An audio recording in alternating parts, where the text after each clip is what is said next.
Les textes liturgiques du dimanche 16 mars 2025. Première lecture. Le Seigneur conclut une alliance avec Abraham, le croyant, Genèse 15, 5 à 12, 17 à 18. Lecture du livre de la Genèse. En ces jours-là, le Seigneur parlait à Abraham dans une vision. Il le fit sortir et lui dit : Regarde le ciel, et compte les étoiles, si tu le peux. Et il déclara : Telle sera ta descendance. Abraham eut foi dans le Seigneur. Et le Seigneur estime qu'il était juste. Puis il dit : Je suis le Seigneur, qui t'ai fait sortir d'Ur en Chaldée, pour te donner ce pays en héritage. Abraham répondit : Seigneur mon Dieu, comment vais-je savoir que je l'ai en héritage ? Le Seigneur lui dit : Prends-moi une génisse de 3 ans, une chèvre de 3 ans, un bélier de 3 ans, une tourterelle et une jeune colombe. Abraham prit tous ces animaux, les partagea en 2, et plaça chaque moitié en face de l'autre. Mais il ne partagea pas les oiseaux, comme les rapaces descendaient sur les cadavres. Abraham les chassa. Au coucher du soleil, un sommeil mystérieux tomba sur Abraham. Une sombre et profonde frayeur tomba sur lui. Après le coucher du soleil, il y eut des ténèbres épaisses. Alors un brasier fumant et une torche enflammée passèrent entre les morceaux d'animaux.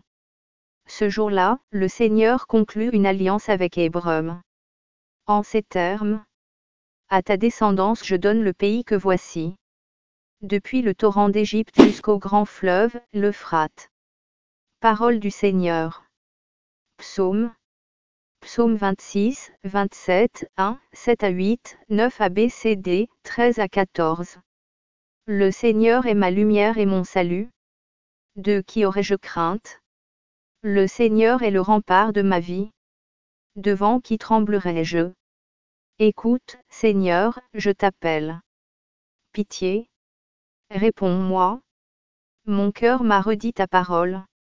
Cherchez ma face. C'est ta face, Seigneur, que je cherche. Ne me cache pas ta face.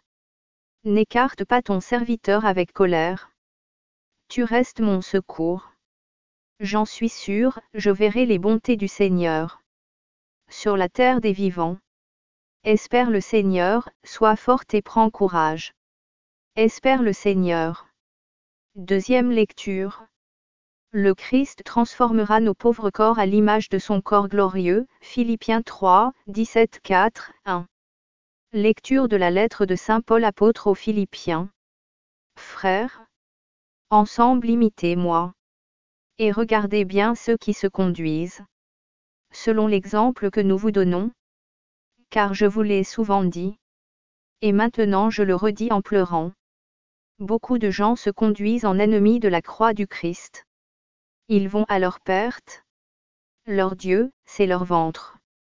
Et ils mettent leur gloire dans ce qui fait leur honte. Ils ne pensent qu'aux choses de la terre. Mais nous avons notre citoyenneté dans les cieux. D'où nous attendons comme Sauveur le Seigneur Jésus-Christ.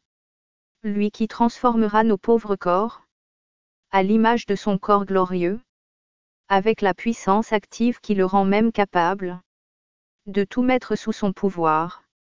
Ainsi, mes frères bien-aimés pour qui j'ai tant d'affection, vous, ma joie et ma couronne, tenez bon dans le Seigneur, mes bien-aimés.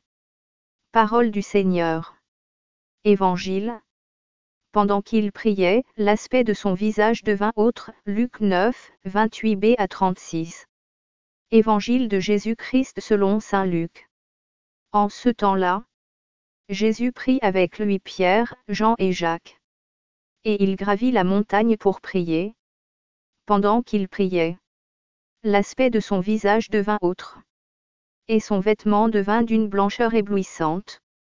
Voici que 2 hommes s'entretenaient avec lui. C'étaient Moïse et Élie. Apparus dans la gloire. Ils parlaient de son départ, qui allait s'accomplir à Jérusalem. Pierre et ses compagnons étaient accablés de sommeil. Mais, restant éveillés, ils virent la gloire de Jésus. Et les deux hommes à ses côtés. Ces derniers s'éloignaient de lui. Quand Pierre dit à Jésus: Maître, il est bon que nous soyons ici. Faisons 3 tentes. Une pour toi, une pour Moïse, et une pour Élie. Il ne savait pas ce qu'il disait. Pierre n'avait pas fini de parler, qu'une nuée survint et les couvrit de son ombre. Ils furent saisis de frayeur. Lorsqu'ils y pénétrèrent, et, de la nuée, une voix se fit entendre. Celui-ci est mon fils, celui que j'ai choisi. Écoutez-le. Et pendant que la voix se faisait entendre, il n'y avait plus que Jésus, seul. Les disciples gardèrent le silence. Et, en ces jours-là, ils ne rapportèrent à personne rien de ce qu'ils avaient vu. Acclamons la parole de Dieu.